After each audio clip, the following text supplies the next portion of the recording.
몇 년 전에 우리나라의 명량이라고 하는 이순신 장군께서 전라남도 진도 앞바다 명량이라고 울돌목이라고도 보통 불려지죠.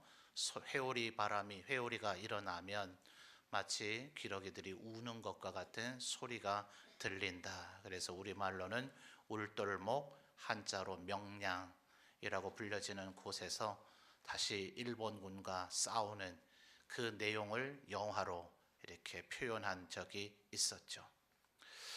그 앞뒤 배경이 이렇습니다.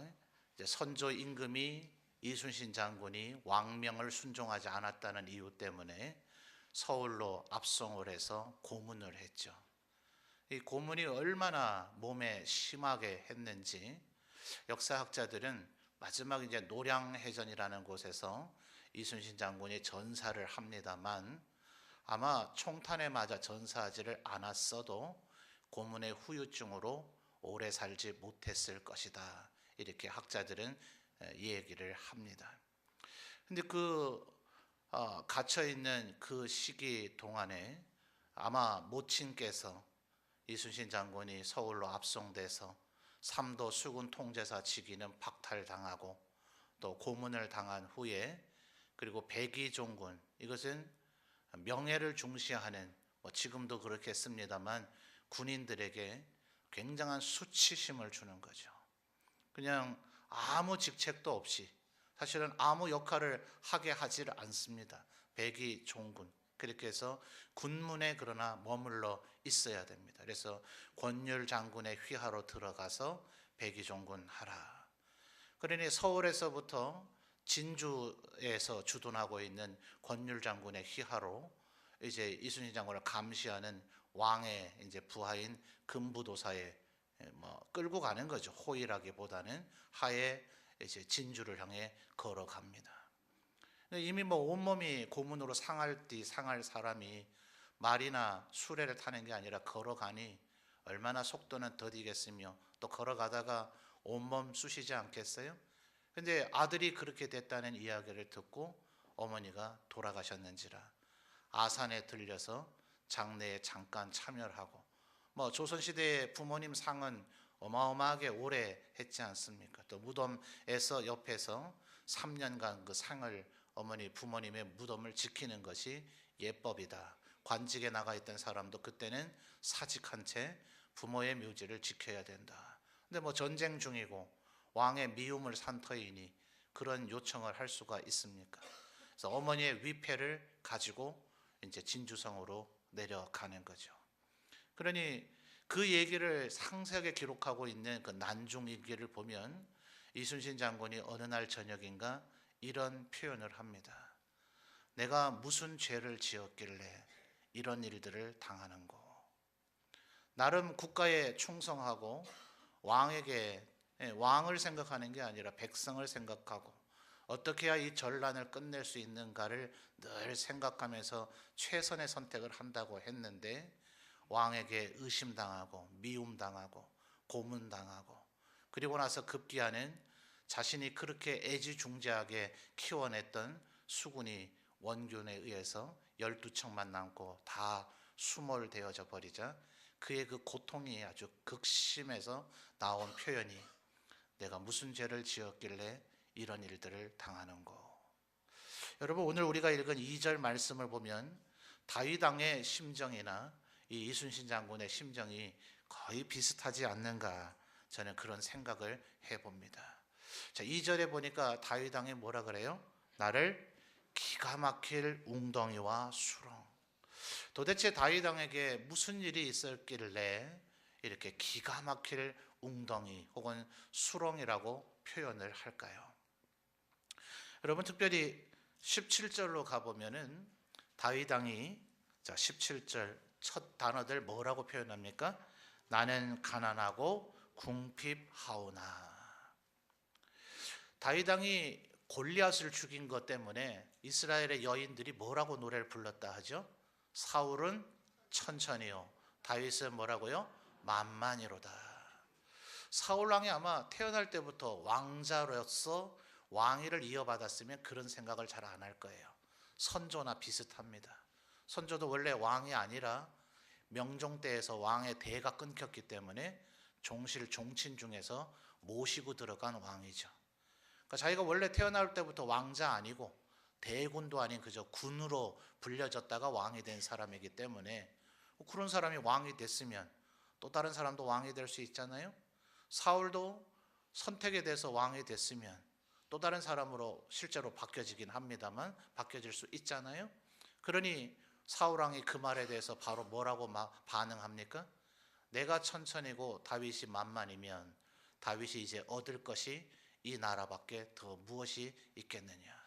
그때부터 까닭 없이 그저 오직 그 이유 때문에 다윗을 미워하고 급기야는 다윗을 죽이고자 합니다.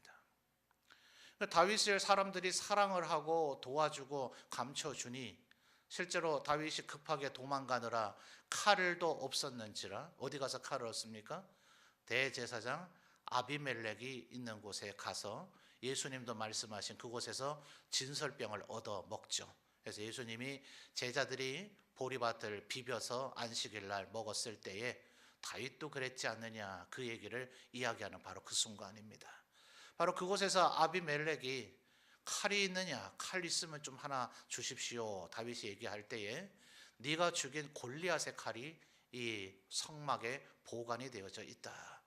그거보다 더 좋은 게 어디 있겠습니까? 해서 그 칼을 받아가니 그 이유 때문에 사울 왕이 아비멜렉 제사장뿐만 아니라 그 집안 제사장의 집안 여인과 아이들까지를 다 죽여버립니다. 여러분 이게 상상조차 할 일입니까? 이방인이 그런 것도 아니고 아비멜렉 제사장은 누구의 제사장이에요? 하나님의 제사장 아니에요. 하나님이 세우신 아론의 후손 제사장들인데 사울 왕이 그 제사장들조차도 죽이기를 서슴지 않습니다. 그러면서 내리는 이스라엘 전역에 내리는 명령이 다윗을 돕는 자 함께 죽는다. 다윗을 꼭 산채로 생포해 올 필요도 없고 죽여서 그 목만 가져오면 되니 다윗을 죽여서 내 앞에 가져오라. 누구든지 다윗을 도와주는 자, 먹을 걸 주거나 또 칼 같은 것을 주거나 혹은 다윗을 숨겨주거나 다윗에게 이리로 가면 좋습니다라는 어떠한 도움의 정보라도 주는 자 모두 다 죽인다. 제사장을 뭐 죽이니 이건 분명히 나도 죽이겠구나 이런 생각을 가질만 하죠. 그러니 이제는 다윗과 함께 동족이고 친족인 유다 지파까지도 사울 왕에게 다윗을 고발합니다. 다윗이 여기 있습니다 라고 말이죠. 사무엘서를 보면 그일라라고 하는 이제 도시가 있는데 블레셋이 와서 거기를 점령해 버렸습니다. 그러니까 다윗이 내 동족 아니에요. 친족. 12지파 중에서도 다윗과 같은 지파 친족이니 성경이 그걸 다 설명해 주고 있지는 않지만 거기에 아마 4천이나 6천 정도도 있었을지 몰라요. 그러니 다윗이 그일라를 도와주려고 할 때에 부하들이 그럽니다. 지금 숨어 다니기도 힘든 판에 여기서 도와주면 그러면 사울 왕에게 우리 위치가 발각이 되어져서 사울이 우리를 추격하게 될 것이다. 그리 마시죠. 그러나 다윗은 그것이 이미 선지자로부터 왕으로서의 기름 부음을 받았기 때문에 왕이 될 내가 해야 될 사명이 아니냐 해서 그일라를 블레셋에게서 구원을 합니다. 여러분이 그일라 주민이라면 어떻게 해야 되겠어요? 아마 그일라 주민도 고민이 많지 않았겠습니까? 다윗 아닌 다른 사람이 와서 차라리 도와줬으면 좋겠는데 하필이면 다윗이 구원을 해주니 다윗이 계속해서 여기 있을 것도 아니겠고 다윗이 떠나고 나면 사울 왕이 제사장도 죽인 그 사울 왕이 우리를 과연 살려두겠는가? 끝내 그일라 사람들은 사울 왕에게 전령을 보내서 다윗이 여기 있다고 고발을 합니다. 그러니까 여러분 다윗이 거기에서 얼마나 충격을 받았을까요? 내가 도와줬는데 생명을 살려줬는데 블레셋인들을 쫓아내고 목숨을 구원해 줬는데 자기들 살겠다고 나를 고발하니 다윗이 이제는 정말 피할 데가 없는 거죠.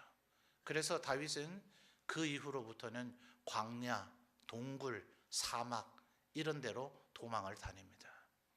그러니까 여러분 우리나라는 사실 어디라도 숨으면 산에 가면 뭐가 있어요? 뭐 골짜기에 샘물도 나오고 각종 나무 열매도 있고, 아마 우리나라는 뭐 어디 숨어도 실제로는 좀 생존하는데 그다지 어려움은 없을 겁니다. 그런데 다윗이 도망다니는 이 남부 유다 지역의 이 광야 지대는 대부분이 황무지입니다. 오직 그냥 바위나 돌산 그리고 모래로만 되어져 있는, 뭐 식물도 거의 없는, 그래서 언제나 성경에서 그 유다 지역에 있는 광야들을 표현하기를 살아있는 것들이 전혀 없는 죽음의 땅이라고들 표현을 합니다. 그러니 숨으려면 오직 어디밖에 없어요? 바위 뒤에 숨는 거가 그저 숨을 수 있는 방법 정도가 됩니다. 그래서 다윗이 다른 시편에서 뭐라 그럽니까? 여호와는 나의 반석이요 산성이요 요새시로다. 왜냐하면 그 이후에 사울이 이제 다윗을 찾겠다고 그 유다 광야에 3,000명 되는 군사들을 데려다 풀어놓습니다. 숨을 데가 없어요. 우리나라 숲 같으면 나무 울창한데 거기에 납작 엎드려 있으면 그거 찾기 쉽겠습니까? 근데 유다 광야는 그런 곳이 없어요. 근데 여러분, 기이한 것은 끝내 사울이 다윗을 찾아내지를 못합니다. 그러니까 이 다윗이 얼마나 기가 막히겠어요.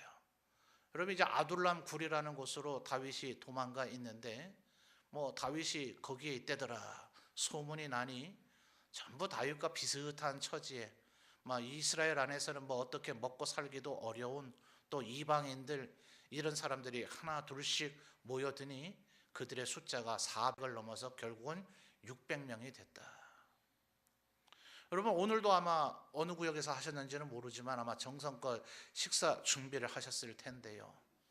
우리 교회 지금 오전 2부 예배 뭐 드리는 분들, 이젠 1부 예배가 생겨서 이제는 300명도 채 안 되시는 것 같아요. 1부에 예배를 드리시다 보니. 그리고 뭐 주일학교 학생들 집에 안 가고 있다고 해도 이 자리에 계신 분들과 그 아이들까지 다 먹는다 해도 400명이 넘지는 않을 겁니다. 근데 아마도 구역별로 돌아가면서 봉사를 하시니 이제 내 구역이 그 일을 해야 될 때 아마 경험해 보셨겠습니다만은, 때로는 토요일 뭐 그 이전부터 며칠 전부터 제가 보니까 교회 와서 뭐 하세요? 그러니까 돌아오는 주일 식당 뭐 섬김 당번이라서 지금 뭐 만들고 있다고 며칠 전부터 막 일주일 내도록 하는 구역도 제가 보고요. 아마도 모르긴 몰라도 그 섬겼던 구역의 가족은 오늘 저녁이나 내일 좀 뭐 몸살 나는 분들이 더러더러 있지 않은가, 이제 그런 생각을 해봅니다. 이 400명의 식사 한 끼를 준비하는 게 이렇게 고단한 일이라면 이 600명, 다윗 한번 따라 보겠다고, 다윗 옆에 있으면 그래도 내가 살 길이 있지 않겠냐, 이렇게 모여든 사람과 함께 도망을 다니려고 하니 매일매일 끼니 걱정도 이게 뭐 대단한 이만저만한 일이 아니죠. 그러니 아까 17절에 뭐라고 얘기했다고요? 나는 가난하고 궁핍합니다.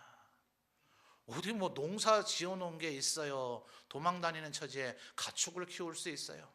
누구라도 하여튼 도와줬어 떼더라, 이 얘기만 들리면 사울이 죽인다고 하니 누구라도 뭐 양식 한 톨 뭐 주겠습니까? 바로 그런 배경 속에서 나발, 갈멜 사람 나발이라고 하는 사람이 그들의 양을 치는 걸 도와줬지만, 나발이 양털 깎는 날 먹을 것 좀 나눠달라는 말에 줍니까 안 줍니까? 그 갈멜이라고 하는 도시가 사울 왕이 아말렉과 싸우고 주위 사람들, 주위 이방인들과 싸워서 승리를 하고 나자 거기다가 승전비를 세워놓은 곳 중에 한 곳이 갈멜입니다. 그 동네 사람들 어떨까요? 사울 왕을 추종하죠. 그런데 사울이 죽이겠다 하는 다윗이 와서 양을 돌봐줬다고 먹을 것 좀 달라 그러니 나발이 다윗에게 먹을 걸 안 주는 거절 정도가 아니라 조롱합니다. 요즘 주인을 배신하고 도망다니는 종놈들이 많다 그러던데 지금 누구 비아냥거리는 거예요? 다윗을 가리켜서 너 사울 왕을 배반하고 도망다니는 자가 아니냐, 이런 식으로 지금 비꼬아서 비아냥거리는 겁니다. 나는 네가 누군지도 모르고 네 얼굴도 모른다. 그냥 거절을 한 게 아니라 아주 막 다윗에게 있는 대로 조롱을 하는 거죠. 그래서 여러분 15절 말씀을 한번 보십시오. 15절, 나를 향하여 뭐라 했다고요? 하하하하. 제대로 좀 실감나게 한번 읽어보세요. 나를 향하여 어떻게 했다고요?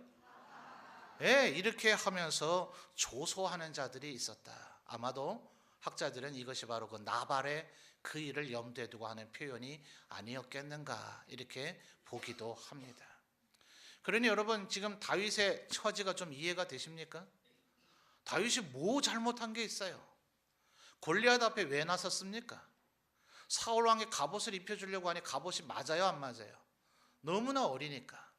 이때 다윗의 나이가 몇 살인지 성경에 나와 있지는 않지만 아마도 13살 정도 좀 됐으려나요? 왜냐하니 20살 넘으면 전부 다 군대 끌고 가잖아요. 고대 전쟁이나 지금이나 병사는 일단 많고 봐야 될 거 아닙니까? 군사수가 적으면 질까봐 두려운 게 사람의 마음이니 한 명이라도 더 데려가야 되죠. 그런데 성경을 보니 다윗은 8형제 중에 막내다. 3명만 전쟁터에 끌려갔다. 그래서 학자들은 넷째부터는 20살이 못 돼서 안 간 게 아닌가. 만약 20살 넘었으면 8명 다 데려가겠어요? 3명만 데려가겠어요? 당연히 다 데려가죠. 그래서 그런 개념 속에서 한번 계산을 해본다면 넷째는 몇 살요? 19살. 다섯째는 몇 살요? 18살. 왜냐하면 한 분의 어머니니까 연년생으로 낳아야 될 거 아니에요. 쌍둥이란 말이 없으니. 그러면 다섯째는 18, 여섯째는 계산해 보세요. 그러니까 다윗이 아마 13, 14 아마 이쯤 되지 않았겠는가. 그러니 사울 왕의 갑옷이 맞을 리가 없죠. 근데 다윗이 왜 나섰어요?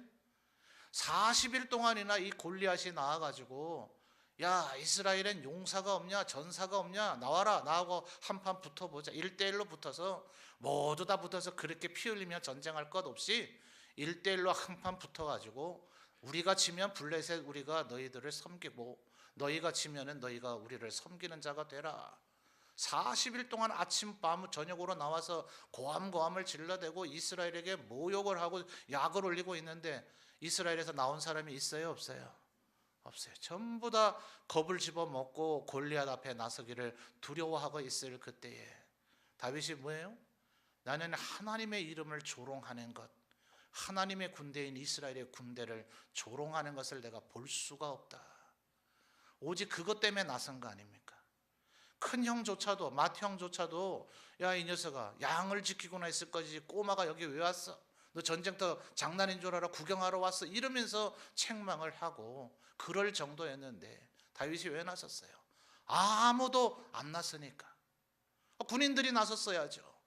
사울 왕이 키가 엄청 컸다 하잖아요. 이스라엘 사람들의 평균 키보다 머리 하나는 더 컸다. 성경에 그렇게 나오고 있는데 사울 자기가 나섰어야죠. 근데 왕도 못 나서고 군인도 못 나서고 또 사울 왕의 아브넬 대단한 용사죠. 왜 안 나섰는가 모르겠어요. 전부 다 겁을 집어먹고 안 나서고 있으니 다윗이 나섰을 뿐인데 그것이 자기를 10수년간이나 이렇게 사형, 지명 수배자 아닙니까?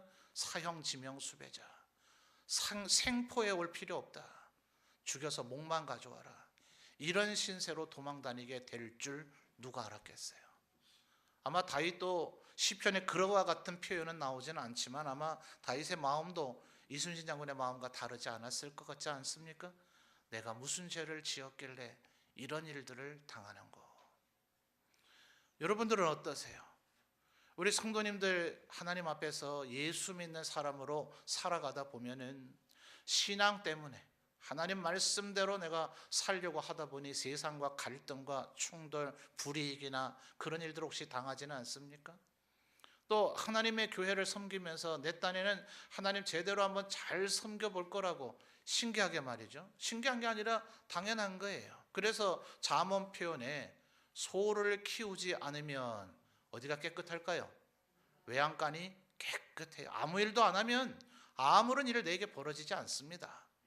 하나님의 일을 섬기다 보면 마음에 참 힘들 때도 있고 사람들과 갈등이 일어날 때도 있고 소위 시험 들 때도 있고 그런 일이 일어나요. 근데 잠언에 뭐라 그래요? 소를 키우지 않으면 외양간은 깨끗하려니와 소를 키우면 뭐예요? 얻는 이익이 많으니라. 힘들고 어려워도 그 일을 해야 되죠.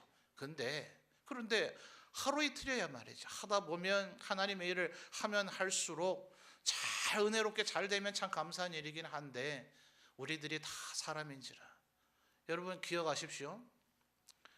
나만 하나님 앞에 치료받아야 될 병자이고 환자라서 여기 교회에 와 있는 게 아니라 나만 구원받아야 될 죄인이라서 나는 원래 죄투성이고 나는 허물이 많고 나는 부족하고 그리고 나서는 왜 다른 여기에 있는 모든 성도들은 다 천사이기를 생각하고 있냐고요.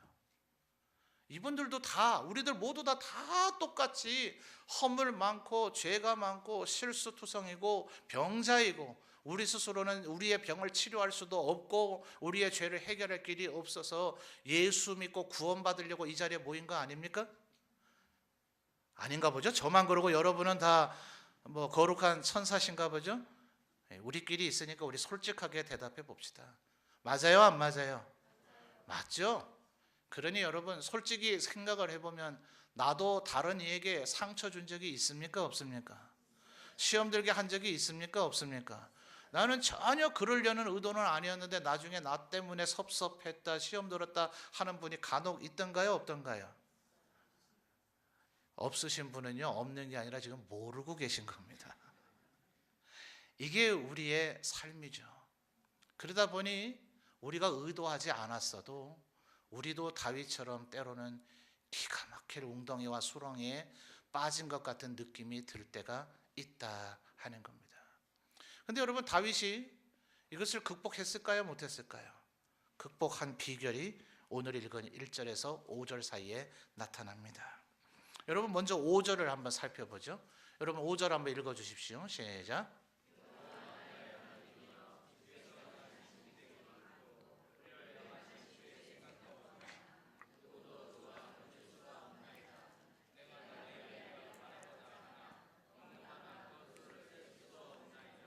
아멘. 여러분 아까 말씀드렸다시피 다윗이 숨을 곳이 있어요, 없어요? 없어요. 누구라도 하여튼 다윗을 보면 저기 저 지평선 끝에 도망다니는 꼴을 보니 그가 다윗인 것 같습니다. 이런 보고라도 해야 돼요. 이런 보고조차도 안 하면 너 다윗을 숨겨줬지 이럴 판이니 모든 이스라엘 사람들이 그냥 다윗을 찾아내서 사울에게 보고해야 된다. 안 그러면 내 죽으니까, 죽을지 모르니까 이러고 있는 겁니다. 그러니 광야로 다니니 먹을 것도 없어요, 숨을 데도 없어요. 그런데다가 사울이 급기야는 아까 몇 명요? 3,000명의 군사를 풀어서 샅샅이 뒤져라, 다윗을 찾아내라. 찾았어요, 못 찾았어요? 신기하게도 그렇게 이잡듯이 뒤지는데 사울 왕의 군사들이 다윗을 못 찾아냅니다. 더 신기한 건 뭔지 아십니까? 사울 왕의 군사들과 함께 온 요나단이 다윗을 힘을 주고 격려를 해주려고 다윗을 찾으니까 요나단도 못 찾아요, 찾아요? 못 찾아야 정상인데 마치 무슨 저 문화의 거리 뭡니까? 파리바게뜨 앞에서 만나자고 한 것만치로 그러는 것처럼 요나단은 다윗을 찾으려니까 순식간에 바로 찾아버려요. 그러니까 이게 뭐예요? 하나님께서 보호하셔서 사울의 군사들은 절대로 다윗을 못 찾습니다. 그래서 아까 나발 사건의 그 나발의 아내가 다윗 왕에게 그 사실을 깨우쳐 줍니다. 다윗 왕이요, 당신이 하나님의 생명 싸개 속에 쌓여 있다는 사실을 모르십니까? 그걸 기억하지 않으십니까? 지금까지 살아왔던 당신이 골리앗을 죽이고 오늘 이 순간이 될 때까지 지내왔던 날들을 생각해 보란 말이죠. 분명히 힘들고 어렵긴 했지만 그때마다 하나님이 당신을 살려주시고 보호해 주시고 도와주시고 끝내는 뭐예요? 신기하게 그 나발이 멀쩡하게 술 잘 먹고 술이 만취해가지고선 자다가 일어났는데 그 아비가일이 당신 참 태평합니다. 나 때문에 산지나 아십시오. 다윗 왕이 당신이랑 우리 집안 남자들 다 죽이겠다고 그랬는데 내가 어제 찾아가서 사과하고 싹싹 빌고 내가 먹을 것 좀 드리고 이래서 다윗 왕의 마음이 겨우 풀렸습니다. 문제 해결됐어요, 안 됐어요? 그럼 문제 해결됐잖아요. 다윗 왕의 마음이 다 풀렸다고 하는데 나발이 그 말에 충격받아가지고 죽어버립니다. 그럴 것 같으면 애초에 먹을 것 좀 나눠주지, 그럼 뭐 강심장도 아닌 사람 왜 그랬나 모르겠어요. 그래서 아비가일이 다윗의 아내가 되어져 버립니다. 먹을 거 해결됐어요, 안 해결됐어요? 어떻게 이런 일이 일어날 수가 있냐고요. 기이하게도 순식간에 다윗이 가는 곳마다 사울은 다윗을 죽이려고 하지만 다윗의 아들 요나단이 다윗을 도와줘요. 딸의 미갈과 메랍이 다윗을 도와줘요. 동네 가는 데마다 결국은 하나님께서 지나온 세월들을 잘 생각을 해보니까, 그래서 5절에 지금 뭐라고요? 여호와 나의 하나님이여, 그 다음 뭡니까? 주께서 행하신 기적이 많고 우리를 향하신 주의 생각도 많아 누구도 주와 견줄 수가 없나이다. 내가 널리 알려 말하고자 하나 너무 많아 그 수를 셀 수도 없나이다. 그래서 여러분, 제가 여러분에게 1년에 한 2번 정도 맥주 감사주일, 전반기 1월부터 6월까지를 되돌이켜 보면서, 지금이 12월 말은 아닙니다만 아직 12월이 남아있긴 합니다만 7월 이후로 지금까지 분명히 여러분 쉽지 않은 나날들을 살아가고 계실 겁니다.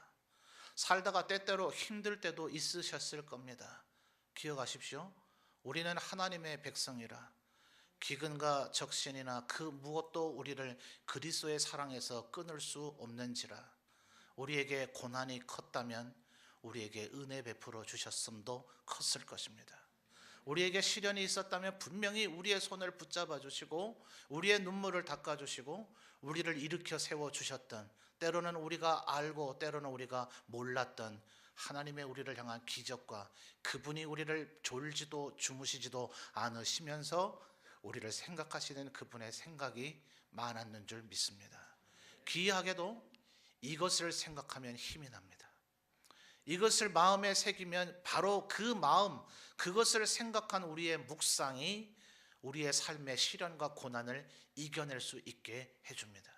그래서 여러분, 이 한 주간 동안 비록 여러분의 삶에 힘듦과 고난이 있었을지라도 나를 도우시고 나에게 기적을 베풀어 주셨던 하나님의 그 행하심, 그분의 나를 향한 생각을 묵상해 보시는 우리 성도님들 되시기를 주님의 이름으로 축원합니다.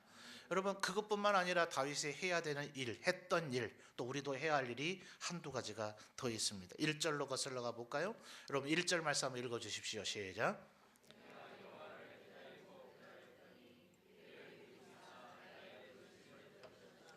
아멘. 뭐 한 거죠? 하나님께서 문제 해결해 주실 때까지 뭐 했다고요? 기다리고 기다렸는데 그냥 맹 놓고 앉아 기다린 게 아니죠. 하반절을 보니 나의 부르짖음을 들으셨도다. 뭐 한 거죠? 기도하면서 기다린 겁니다.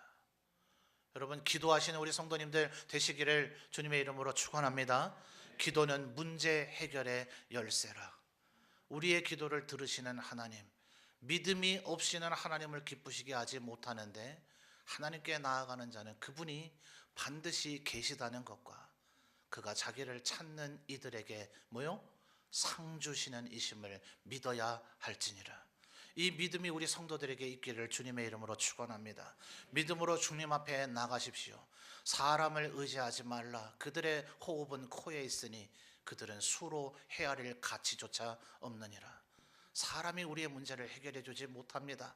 더러 작은 도움을 줄 수 있을지는 모를지라도 그들을 기대하다간 오히려 허망하고 실망감과 배신감만 더하게 되어질 뿐입니다. 오히려 잠언에서도 얘기하는 것처럼 여호와를 기쁘시게 하면 그 사람의 원수와도 화목하게 하시느니라. 하나님 앞에 기도하십시오. 그러면 하나님께서 여러분 주변에 있는 사람들의 마음을 바꿔놓으시고 상황을 바꿔놓으시고 내 마음을 바꿔놓으셔서 모든 문제를 반드시 해결하게 해 주실 줄 믿습니다. 여러분 3절 말씀을 보십시오. 다윗이 또 한 가지 무엇을 했는가? 3절 여러분 다시 한번 읽어주세요. 시작.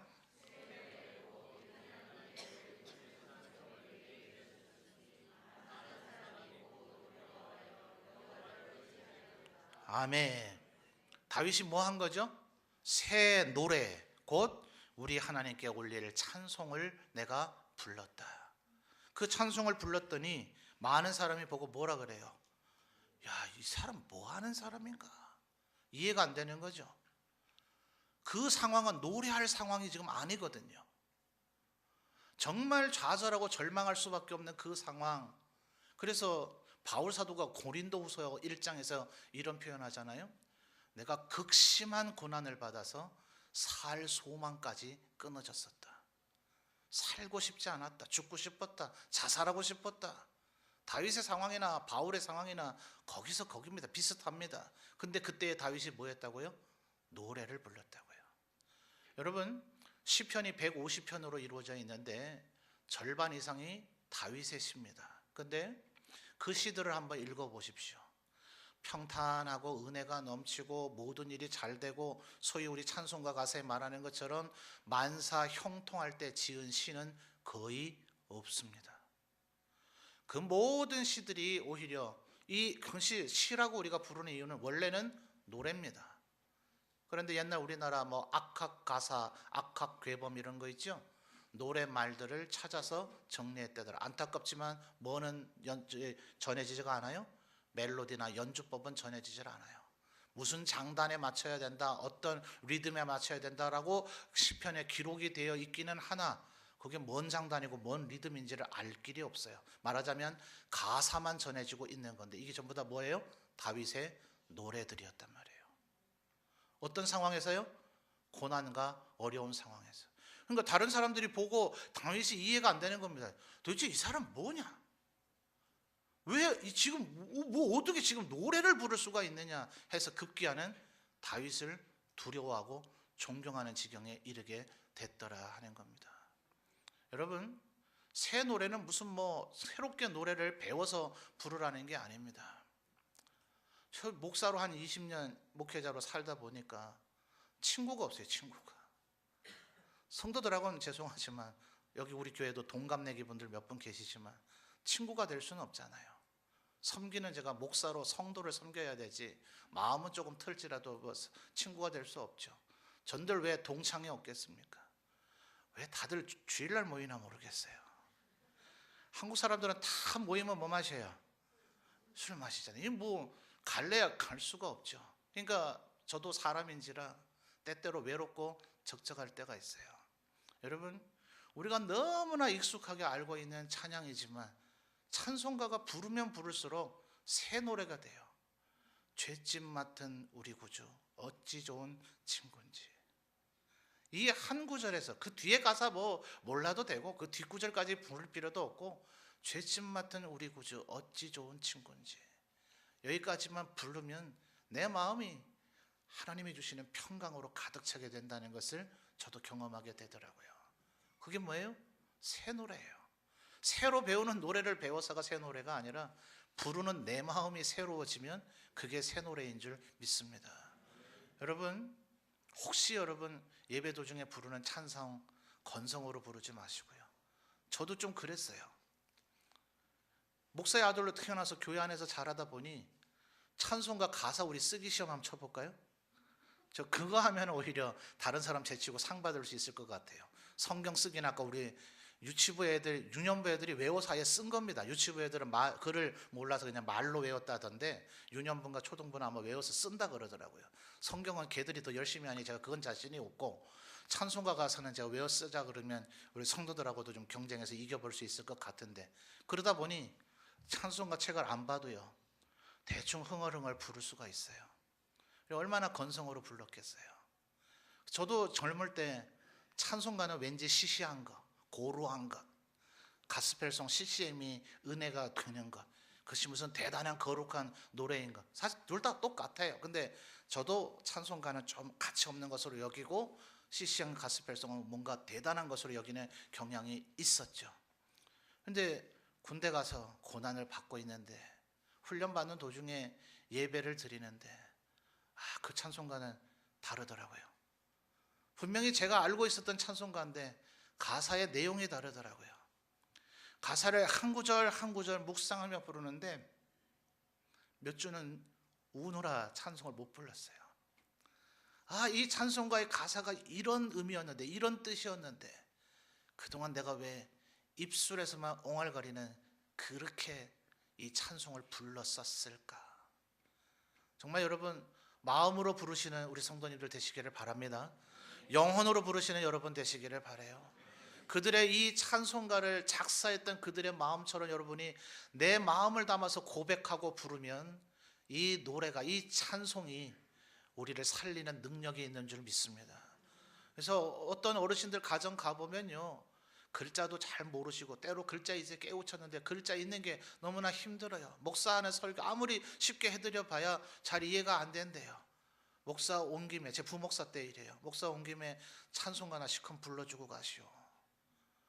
그냥 그분이 원하는 찬양 몇 장인지도 몰라요. 왜 이런 가사 있는 거 있지 않소? 이러면 막 우리가 막 그게 어딜까 막 찾아내야 돼요. 그래서 한 10곡 불러드리고 오면 그러면 그분이 은혜 받았다는 얘기가 들리더라고요.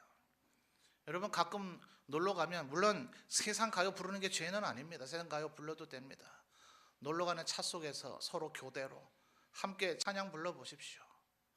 여러분 스트레스 받고 힘들고 어려웠던 그 모든 일들이 극복되어지는 찬양의 능력을 여러분 발견할 수 있을 줄 믿습니다. 그러니까 다윗이 뭐 한 거예요? 지금까지 살아오는 생애 동안에 나에게 베풀어 주셨던 하나님의 은혜와 기적을 생각하면서 뭐 했어요? 기도하고 찬송을 하니 2절 다시 되돌아가 봅시다. 나를 기가 막힐 웅덩이와 수렁에서 어떻게 했어요? 끌어올리시고 내 발을 어디에 두셨습니까? 반석 위에 두사 내 걸음을 견고하게 하셨도다. 할렐루야. 우리도 하나님의 이 은혜와 사랑을 기억하고 찬송하고 기도하면 우리의 모든 문제 하나님께서 해결해 주실 줄 믿습니다. 근데 여러분 신기한 게 뭔지 아십니까? 지금 분명히 1절에서 보십시오. 내가 여호와를 기다리고 기다렸더니 귀를 기울이사 나의 부르짖음을 들으실 것입니까? 아니죠? 들으셨도다. 2절 하반절에서도 반석 위에 두사 내 걸음을 견고하게 뭐 했죠? 하셨도다. 이미 문제 해결됐죠. 그러니까 이제 다윗이 그렇구나. 다윗은 뭐 이제 모든 문제 다 해결됐기 때문에 이렇게 고백할 수 있었구나라고 생각되시죠? 그것은 아닙니다. 11절부터 아까 우리 조금 살펴봤습니다만 11절부터 17절까지가 지금 다윗의 현재 상황입니다. 1절부터 5절까지는 과거의 상황으로 하나님이 내 힘들었던 순간마다 내가 하나님의 은혜를 생각하고 기도하고 찬양했더니 나를 건져주셨었지요. 그러니 지금 뭐예요? 12절 뭐가 어땠습니까? 12절 보세요. 수많은 재앙이 나를 둘러싸고 14절요. 내 생명을 찾아 멸하려 하는 자가 여전히 있고 중반절에 14절 중반절에 나의 해로움을 기뻐하는 자들이 여전히 있고 아까 15절에 뭐라 했다고요? 나를 향해서 어떻게 해요? 하하하하 하면서 조롱하고 나를 모욕하는 이들이 여전히 있고 17절 심지어 뭐예요? 나는 가난하고 궁핍하지만 지금까지 나를 건지셨던 하나님이 오늘도 내일도 건지실 줄을 믿습니다. 이것이 시편 40편의 다윗의 위대한 고백입니다. 그래서 저는 시편 150편 중에 이 40편을 제일 좋아해요. 23편도 참 좋지만 왜냐하면 우리의 삶 여전히 아직 힘드니까요. 이 고난 속에 우리는 발을 디디고 앞을 향해 전진해야 되니까요. 여전히 하나님의 전신갑주를 입고 전쟁을 치러야 되니까요. 그래서 또 다른 다윗의 시편을 보면 여호와를 전사로 묘사합니다.